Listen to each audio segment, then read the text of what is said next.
Assalamualaikum warahmatullahi wabarakatuh. Salam sejahtera bagi kita semua. Mohon izin Bu, izinkan rekan, kami dari kelompok 6 izinkan untuk memaparkan materi tentang sistem perizinan angkutan umum sesuai dengan Peraturan Menteri Perhubungan Republik Indonesia Nomor 15 Tahun 2019. Kelompok kami terdiri dari Anaf Dani Wibowo, Andini Lia Cantika, Krisna Sitma Bahari Putra, dan Ogi Kristianto. Sistem perizinan angkutan umum. Sistem informasi manajemen perizinan angkutan umum merupakan kegiatan pengumpulan dan pengolahan data perizinan berdasarkan yang pertama, laporan pengusaha angkutan mengenai realisasi angkutan setiap bulan. Yang kedua, hasil pengendalian dan pengawasan. Yang ketiga, hasil penilaian kinerja perusahaan angkutan. Hasil dari pengumpulan dan pengolahan data tersebut akan digunakan sebagai bahan evaluasi dalam pemberian izin penyelenggaraan angkutan dalam trayek. Sesuai dengan pasal 65 dan 66, perusahaan angkutan umum wajib memiliki izin penyelenggaraan angkutan orang. Dalam perizinan tersebut dikenai biaya sebagai penerimaan negara bukan pajak atau retribusi. Perusahaan angkutan umum harus berbentuk badan hukum. Badan hukum dapat berupa BUMN, BUMD, PT maupun koperasi. Pada pasal 67 terdapat beberapa persyaratan untuk memperoleh izin perusahaan angkutan umum. Yang pertama yaitu paling tidak memiliki 5 kendaraan. Kemudian memiliki penyimpanan kendaraan sesuai dengan jumlah kendaraan. Yang ketiga yaitu menyediakan fasilitas pemeliharaan dan juga terdapat kebutuhan kendaraan sesuai dengan hasil evaluasi dan penetapan jumlah kendaraan.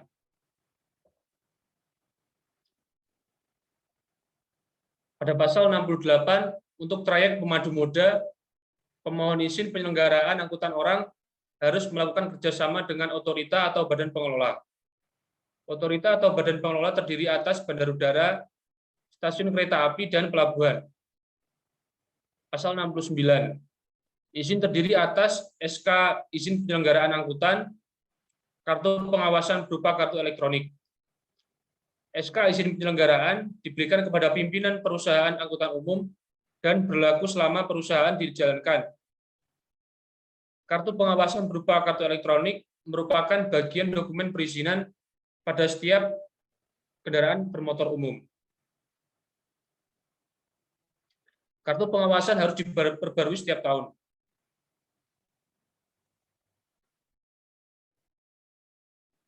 Pasal 70. Surat keputusan izin penyelenggaraan meliputi nomor SK, jenis pelayanan, nama perusahaan, nomor induk, nama pimpinan, alamat, masa berlaku, dan jumlah kendaraan.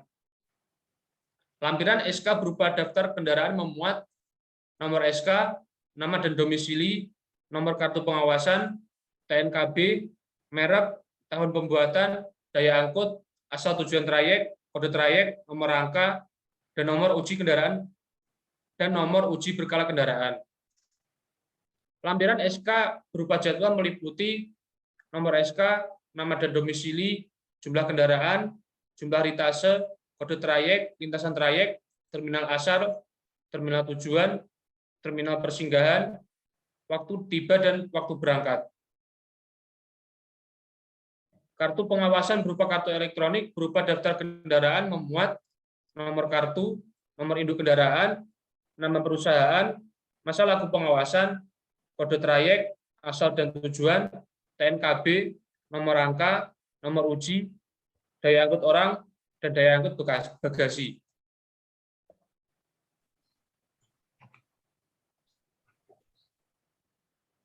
Untuk selanjutnya akan dijelaskan oleh rekan Andini Lia Cantika. Selanjutnya pasal 71, persyaratan perusahaan angkutan umum mengembangkan usaha di kabupaten atau kota. Yang pertama, membuka kantor cabang. Yang kedua, menunjuk penanggung jawab cabang. Selanjutnya pasal 72, perusahaan angkutan umum yang telah mendapatkan izin penyelenggaraan angkutan orang akan melaksanakan ketentuan dalam izin penyelenggaraan yang diberikan. Selanjutnya, mematuhi standar pelayanan minimal. Selanjutnya, melaksanakan sistem manajemen keselamatan.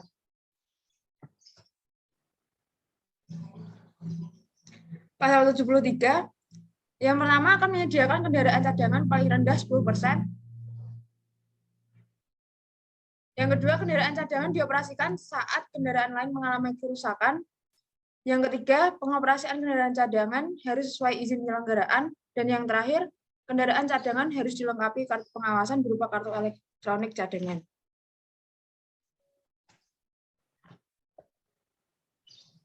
Pasal 74, perusahaan angkutan umum dilarang memperjualbelikan atau mengalihkan izin penyelenggaraan angkutan umum orang yang dimilikinya kepada perusahaan angkutan umum lain.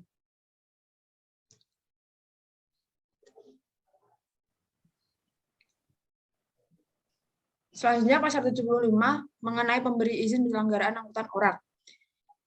Yang pertama, Direktur Jenderal atas nama Menteri, meliputi trayek lintas batas negara, trayek antar kabupaten atau kota, trayek angkutan perkotaan, dan trayek pedesaan.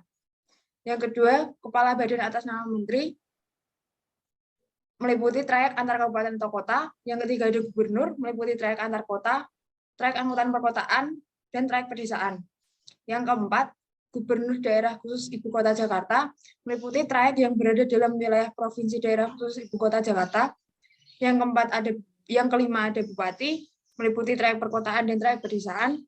Yang keenam ada Wali Kota, meliputi trayek perkotaan.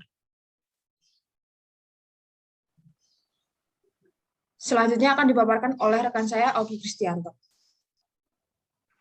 Baik, selanjutnya yaitu pasal 76.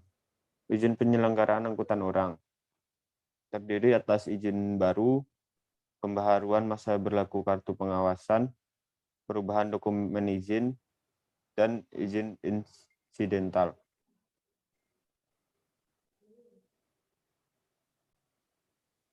Pasal 77.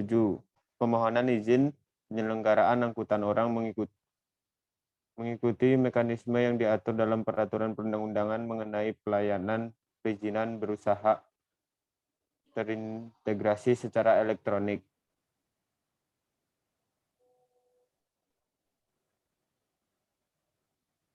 Pasal 78, izin insidental adalah izin yang hanya diberikan kepada perusahaan angkutan umum untuk memiliki izin penyelenggaraan. Terdiri atas kepentingan yang meliputi menambah kekurangan angkutan pada waktu tertentu dan ada gangguan masalah keamanan sosial atau keadaan darurat. Selanjutnya, ketentuan meliputi 1 kali perjalanan pulang pergi, berlaku paling lama 7 hari kalender, dan tidak dapat diperpanjang.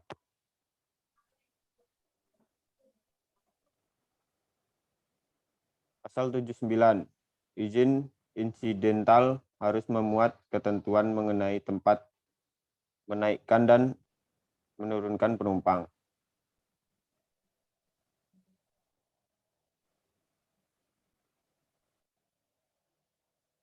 Pasal 80, instansi yang diberikan izin insidental.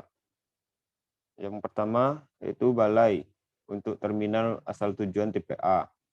Selanjutnya, Dinas Provinsi yang membidangi sarana dan prasarana lalu lintas dan angkutan jalan untuk terminal TPA di bawah wilayah DKI Jakarta. Dinas Provinsi yang membidangi sarana dan prasarana lalu lintas dan angkutan jalan untuk terminal asal tujuan tipe B. Dan Dinas Kabupaten atau Kota yang membidangi lalu lintas dan angkutan jalan untuk terminal asal tujuan tipe C. Baik, selanjutnya akan dibacakan oleh rekan saya Ahnaf Dani Wibowo. Yang selanjutnya yaitu pasal 81 tentang pelaksanaan pemberian izin. Ada 2 yaitu pelelangan dan seleksi. Next.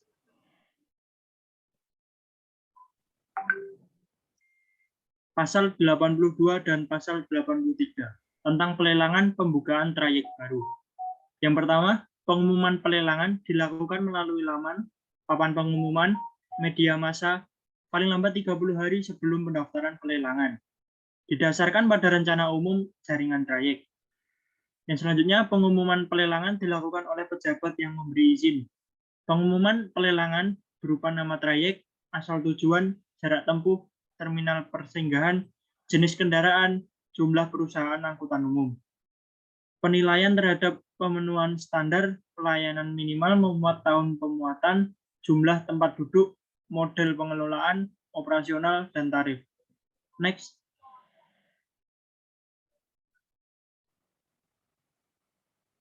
Yang selanjutnya pasal 84. Yang pertama, dilakukan pemilihan pemenang yang mempunyai nilai tertinggi. Yang selanjutnya, pemenang diumumkan melalui laman, papan pengumuman, atau media massa. Yang selanjutnya, pemenang lelang diberikan izin penyelenggaraan angkutan orang dalam trayek. Next.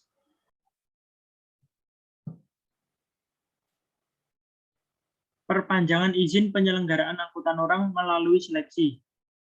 Ada 3, yaitu pembaruan masa berlaku izin, perubahan izin, dan penambahan trayek. Next. Pasal 86. Pemberi izin melakukan penilaian persyaratan administrasi terhadap pemohon. Dan selanjutnya penilaian administrasi dan teknis. Pemohon dapat mengajukan kembali permohonan. Persetujuan diberikan kepada pemegang izin berupa dokumen dan kontrak. Baik, cukup sekian yang bisa kami sampaikan. Apabila ada kesalahan, kami mohon maaf. Dan untuk masukan dan saran bisa disampaikan lewat komen yang ada di bawah. Siap, terima kasih. Assalamualaikum warahmatullahi wabarakatuh.